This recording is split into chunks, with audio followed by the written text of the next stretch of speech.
حضرت سیدنا یوسف علیہ السلام کا قصہ مختصراً مختلف نشستوں میں بیان کیا جا رہا ہے۔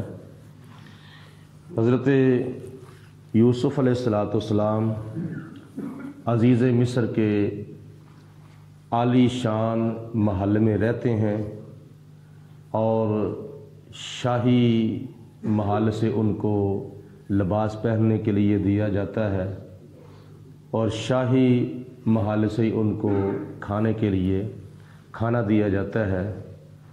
یعنی عزیز مصر بھی حضرت یوسف علیہ السلام سے بڑا پیار کرتے ہیں اور زلیخا بھی حضرت یوسف علیہ السلام کی بڑی خدمت کرتی ہیں اور بڑا پیار کرتی ہیں۔ وقت گزرتا گیا، آخرکار ایک وقت ایسا آیا حضرت یوسف علیہ السلام کے اوپر زلیخا جو تھی وہ عاشق ہو گئی۔ یعنی یوسف علیہ السلام کی خوبصورتی کی وجہ سے، یوسف علیہ السلام کے حسن و جمال کی وجہ سے زلیخا نے حضرت یوسف علیہ السلام کا دل جو تھا وہ بہلانا شروع کر دیا، اپنی طرف مائل کرنا شروع کر دیا مختلف طریقوں کے ساتھ۔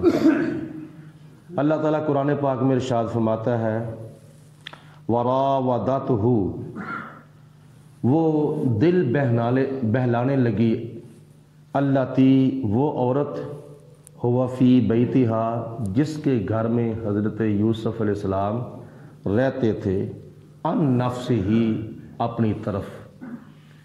حضرت یوسف علیہ السلام کا دل اپنی طرف مائل کرنے لگی۔ ابھی وہ مسلمان نہیں ہوئی زلیخا، حضرت یوسف علیہ السلام کا ابھی کلمہ پڑھ کے مسلمان نہیں ہوئی۔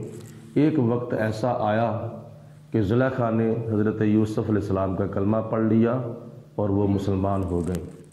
پہلے یہ بت پرست تھیں، بت کی پوجا کیا کرتی تھی۔ ہوا کیا کہ وغلقت الابواب، اس نے دروازے بند کر لیے، ایک کمرے میں دوسرا کمرہ، دوسرے میں تیسرا، تیسرے میں چوتھا، چوتھے میں پانچواں، پانچویں میں چھٹا، چھٹے میں ساتواں کمرہ، اور جو کمرہ بند کرتی ہے اس کا کنڈا لگاتی ہے، تالا لگاتی ہے، چابی اپنی جیب میں ڈال لیتی ہے۔ ساتویں کمرے میں لے گئی تو تفسیروں میں آتا ہے کہ زلیخا نے ساتویں کمرے کے اندر کچھ ایسے نقشے بنائے ہوئے تھے نازیبا، یوسف علیہ السلام کی تصویر اور اپنی تصویر، نازیبا تصویر بنائی تھی تاکہ دائیں بائیں آگے پیچھے دیکھیں یوسف تو مجھے کہنے نہ پڑے، یوسف علیہ السلام خود بخود ہی میری طرف توجہ کریں۔ وغلقت الابواب، سارے دروازے بند کر دیے زلیخا نے۔ وقالت حیت لک، اور زلیخا نے کہا کہ اے یوسف میری نجائز خواہش پوری کرو، یعنی اپنی طرف مکمل طور پر زور لگا کے اپنی طرف مائل کرنے کی کوشش کی۔ قال معاذ اللہ، حضرت یوسف علیہ السلام نے فرمایا میں اللہ کی پناہ مانگتا ہوں۔ یہ ہے اللہ تعالیٰ کے نبی، یہ ہے اللہ تعالیٰ کی ذات بابرکات کے پیارے رسول جناب یوسف علیہ السلام نے فرمایا کہ میں اللہ کی پناہ مانگتا ہوں، میں ایسا کیسے کام کر سکتا ہوں؟ اس لیے ایک تو میں اللہ کا نبی ہوں، خدا کی ذات بابرکات نے میرے سر کے اوپر نبوت کا تاج پہنایا ہے، دوسرے نمبر پر یہ دیکھو کہ میں رہتا کہاں ہوں، میں کھاتا کس کا ہوں، میں پہنتا کس کا ہوں۔ انہو ربی احسن مثوایا، بے شک وہ تیرا خاوند میرا مربی ہے، وہ مجھے پالنے والا ہے، مجھے روزی دینے والا ہے، مجھے کھلانے والا ہے، مجھے پلانے والا ہے، مجھے کپڑا پہنانے والا ہے، مجھے اپنے گھر میں رکھنے والا ہے، تو میں اس کے گھر میں رہ کر اس کی امانت میں کیسے خیانت کر سکتا ہوں؟ انہو ربی احسن مثوایا، بے شک وہ میرا پالنے والا ہے، تیرا خامد۔ انہو لا یفلح الظالمون، بے شک جو زیادتی کرتے ہیں وہ کبھی بھی کامیاب نہیں ہوتے، ظالم ہوتے ہیں، ظالم کبھی بھی کامیاب نہیں ہوتے۔ وَلَقَدْ حَمَّتْ بِهِ وَهَمَّ بِهَا، اللہ تعالیٰ فرماتا ہے کہ عورت نے تو ارادہ کر لیا تھا، وَلَقَدْ ہَمَّتْ بِهِ، اور ارادہ کر لیا اس عورت نے یعنی زلیخا نے، وَهَمَّ بِهَا، اور یوسف علیہ السلام بھی ارادہ کر لیتے، لولا ارآ برہان ربی، اگر یوسف علیہ السلام اپنے رب کی دلیل نہ دیکھتے، وہ 7ویں کمرے کے اندر اگر رب کی دلیل نہ دیکھتے تو یوسف علیہ السلام بھی ارادہ کر لیتے۔ اس کے بارے میں 2 پہلو ہیں۔ وہ دلیل کیا تھی؟ وہ ایک تو دلیل یہ تھی، مفسرین لکھتے ہیں کہ یوسف علیہ السلام نے اپنی نبوت کی طرف دیکھا کہ میرے سر کے اوپر تاج نبوت ہے، تو یہ نبوت اللہ تعالیٰ کی دلیل تھی۔ نمبر 2، مفسرین نے لکھا ہے کہ یوسف علیہ السلام نے 7ویں کمرے کی چھت میں اپنے باپ حضرت یعقوب علیہ السلام کا چہرہ دیکھ لیا تھا۔ یعقوب علیہ السلام کہاں تھے؟ کنعان میں۔ یوسف علیہ السلام کہاں تھے؟ مصر میں۔ 7ویں کمرے کے اندر، 7ویں کمرے کی چھت میں جناب یعقوب علیہ السلام کا چہرہ دیکھا۔ زیارت ہوئی باپ کی تو دیکھا کیا کہ آپ نے بائیں ہاتھ کے اندر ایک چادر پکڑی ہوئی ہے اور دائیں ہاتھ کی انگلیاں جو ہیں وہ اپنے ہونٹوں کے اوپر دبائی ہوئی ہیں، یعنی اشارتاً آپ فرما رہے ہیں بیٹا خبردار، یہ نبوت کی چادر ہے، اس کو داغ نہیں لگنا چاہیے۔ تو یہ دلیل تھی۔ حضرت یوسف علیہ السلام نے اپنے رب کی یہ دلیل دیکھی۔ مطلب یہ ہے کہ یوسف علیہ السلام بمنزلہ مرید کے ہیں اور یعقوب علیہ السلام بمنزلہ پیر کے ہیں۔ کامل پیر وہ ہوتے ہیں جن کا ظاہر شریعت کے مطابق ہو، باطن طریقت کے مطابق ہو، وہ ہزاروں میلوں دور رہ کر بھی اپنے مرید کی عزت کو بچا سکتے ہیں۔ یہ کامل پیر کی اور مرید صادق کی نشانی ہوتی ہے۔ اللہ فرماتا ہے کذالک لنصرف عنہ السوء والفحشاء، اسی طرح تاکہ ہم برائی کو اور بے حیائی کو یوسف علیہ السلام کی طرف آنے نہ دیں، تاکہ راستے سے ہی واپس بھیج دیں۔ اللہ پاک کی ذات باپ یعنی حضرت یوسف علیہ السلام نے ابھی ارادہ نہیں کیا اور کرنا بھی نہیں تھا، کیونکہ یوسف علیہ السلام نے رب کی دلیل دیکھ لی تھی، اپنی نبوت کی اور اپنے باپ کا دیدار کر لیا تھا، اور ارادہ کرنے سے پہلے ہی اللہ تعالیٰ نے برائی کو یوسف علیہ السلام کی طرف سے پھیر کر واپس بھیج دیا۔ انہو من عبادنا المخلصین، انہو من عبادنا المخلصین، بے شک وہ ہمارے مخلص بندوں میں سے تھے۔ کون؟ حضرت یوسف علیہ السلام۔ معلوم یہ ہوا کہ برہان کا لفظ اللہ تعالیٰ نے قرآن پاک میں یہاں استعمال فرمایا ہے۔ برہان، برہان اللہ تعالیٰ کے نبی کی ایک خصوصیت ہے، اور یہی لقب اللہ تعالیٰ نے ہمارے پیارے نبی آقا مولا جناب حضرت محمد مصطفیٰ صلی اللہ علیہ وسلم کو قرآن پاک میں عطا فرمایا ہے۔ قد جاءکم برہان من ربکم، اے میرے حبیب علیہ السلام، ہم نے آپ کو اپنی دلیل بنا کے بھیجا ہے۔ اے لوگوں، تمہاری طرف، تمہارے رب کی طرف سے ایک دلیل آ گئی ہے۔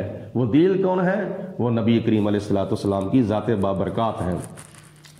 وَاسْتَبَقَ الْبَابَ، اور جب دونوں نے اس دروازے پر کیا نام ہے، وَاسْتَبَقَ الْبَابَ، جب دونوں دروازے کی طرف بھاگے، جب یوسف علیہ السلام نے اللہ تعالیٰ کی پناہ مانگی، زلیخا نے جب دیکھا کہ اب میں ناکام ہو رہی ہوں اور یوسف علیہ السلام اپنی پاک دامنی کی حفاظت کرنے میں کامیاب ہو رہے ہیں، تو یوسف علیہ السلام نے دروازے کی طرف بھاگنا شروع کر دیا۔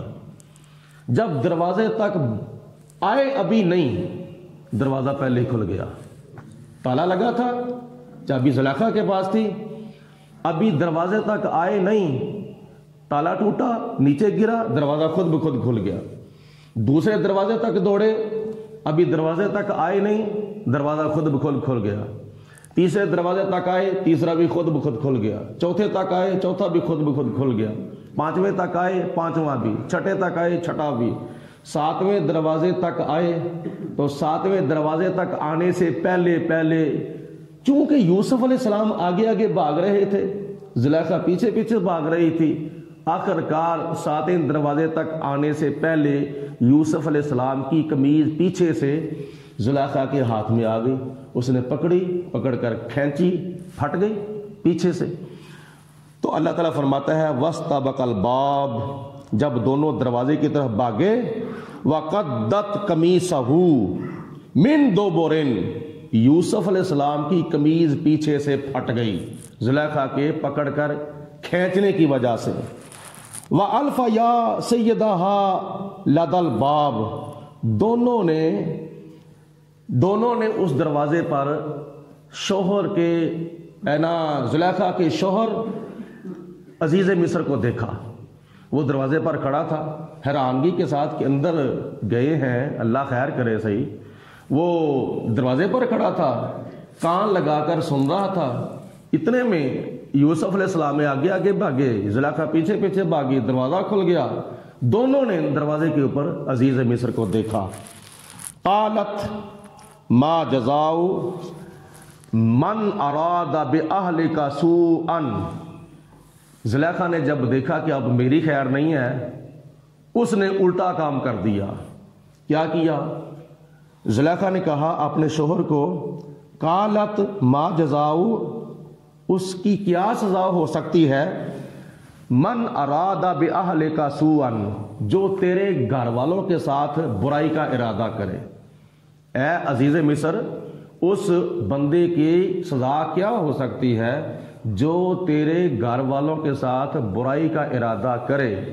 اور تو کوئی سزا اس کی نہیں ہو سکتی، خود ہی کہتی ہے الا ان یسجنا، اس کی سزا تو قید ہونی چاہیے، او عذاب علیم، یا اس کی سزا کوئی اور ہونی چاہیے، مطلب کہ اس کو کوڑے مارے جائیں جو تیرے گھر والوں کے ساتھ گناہ کرنے کا برائی کرنے کا ارادہ کرے۔ قال، یوسف علیہ السلام نے فرمایا، ہیا راودتنی عن نفسی، یوسف علیہ السلام نے فرمایا یہ تو خود ہی مجھے اپنی طرف مائل کرتی تھی۔ وشاہدہ شاہد من اہلہا، پھر زلیخا کے خاندان میں سے ایک گواہ بولا، اس نے بول کر گواہی دی۔ وہ کون تھا؟ 6 مہینے کا بچہ تھا، پنگوڑے میں لیٹا ہوا تھا، دودھ پی رہا تھا۔ جب یہ معاملہ بن گیا، وہ عزیز مصر جو تھا وہ کہتا ہے کہ میں اب اس کی سنوں یا اس کی سنوں، ڈبل مائنڈڈ ہو گیا، یہ کیا معاملہ بن گیا۔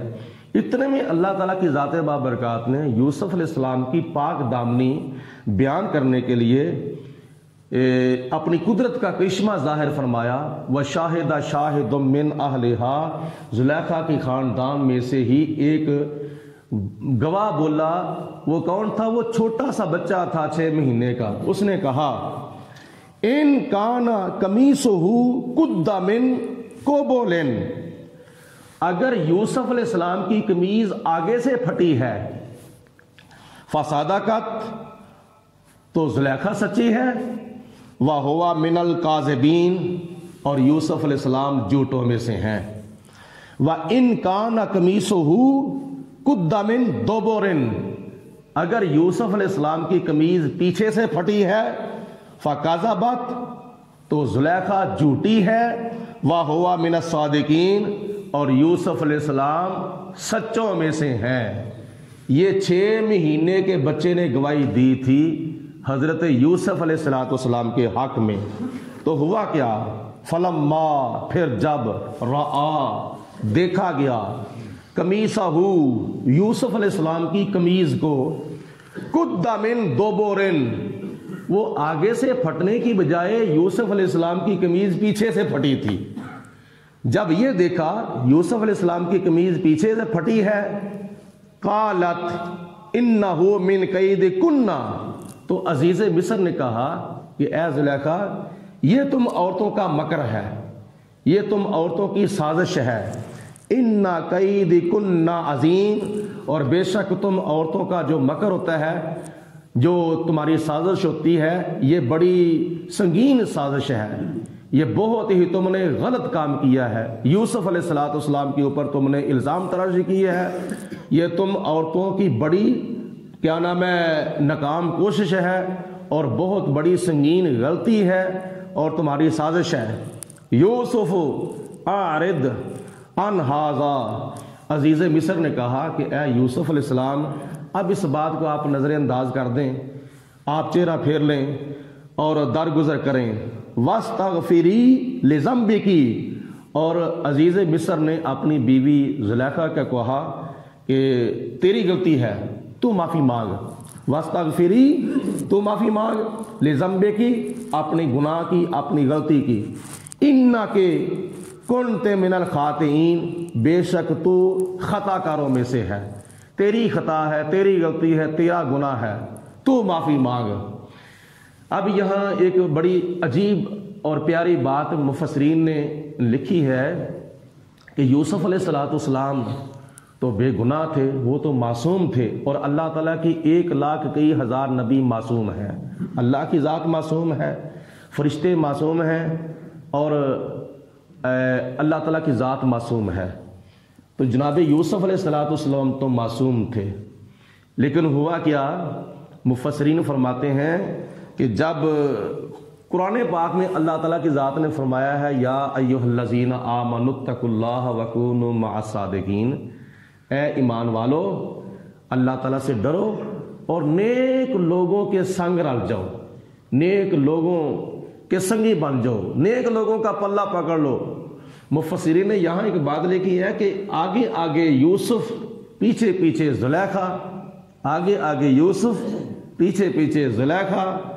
تو 7ویں دروازے کے پاس آنے تک یوسف علیہ السلام کی قمیض جو تھی وہ زلیخا کے ہاتھ میں آ گئی۔ یہاں پہ ہمارے بزرگ فرماتے ہیں کہ اللہ پاک نے فرمایا کہ نیکوں کا پلہ پکڑ لو۔ یوسف علیہ السلام تو معصوم تھے، اور جناب یوسف علیہ السلام کا پلہ پکڑنے کی وجہ سے خدا تعالیٰ نے زلیخا کو بھی شیطان کے شر سے محفوظ فرما لیا تھا۔ زلیخا بھی اپنے اس گناہ سے بچ گئی تھی یوسف علیہ السلام کا پلہ پکڑنے کی وجہ سے۔ تو نتیجہ کیا نکلا؟ اللہ پاک کی ذات بابرکات نے یوسف علیہ السلام کی پاک دامنی کی حفاظت فرمائی، اور زلیخا بھی یوسف علیہ السلام کے پیچھے لگ کر شیطان کے شر سے بچ گئی۔ اور ایک بات اور رہ گئی ہے، 7ویں کمرے کے اندر جب یوسف علیہ السلام کو زلیخا لے گئی تو وہاں ایک بت پڑا ہوا تھا، اس بت کے اوپر زلیخا نے کپڑا ڈال دیا۔ یوسف علیہ السلام نے فرمایا یہ کیا تو نے کیا ہے؟ اس نے کہا یہ میرا خدا ہے، میں اس کی پوجا کرتی ہوں، تو جو میں کام کرنے والی ہوں مجھے اپنے رب سے شرم آتی ہے، میں اپنے رب کے اوپر پردہ ڈال رہی ہوں تاکہ میرا رب مجھے نہ دیکھے۔ تو یوسف علیہ السلام نے فرمایا تو کیسی باتیں کرتی ہے؟ اپنے رب سے اپنے آپ کو بچانے کے لیے تو اپنے رب کے اوپر کپڑا ڈال رہی ہے، پردہ ڈال رہی ہے تاکہ تیرا رب تجھے نہ دیکھے، میرا رب تو یہاں بھی مجھے دیکھ رہا ہے، تو میں جہاں بھی چلا جاؤں میرا رب تو مجھے وہاں بھی دیکھ رہا ہے۔ تو اس لیے ڈرنا چاہیے، اللہ پاک کی ذات بابرکات کا خوف کرنا چاہیے۔ کہاں تک جا کے بندہ گناہ کر کے اپنے آپ کو کیا نام ہے چھپانے کی، لکانے کی کوشش کرے گا؟ لوگوں سے تو چھپا لے گا لیکن رب سے کون چھپائے گا؟ وہ تو 7 پردوں میں بھی دیکھ رہا ہے۔ اتنا بس نظریہ دل کے اندر بنا لیا جائے کہ میں جہاں بھی جاؤں گا، جہاں بھی جا کر جو بھی گناہ کروں گا میرا رب تو وہاں مجھے دیکھ رہا ہے، تو گناہ تو وہاں میں جا کے کروں جہاں مجھے کوئی بھی نہ دیکھے، تو میں تو جہاں بھی جاؤں گا میرا رب مجھے دیکھ رہا ہے، تو پھر کیا نتیجہ نکلے گا؟ اس کو پھر گناہ چھوڑ دینا چاہیے۔ اللہ پاک کی ذات بابرکات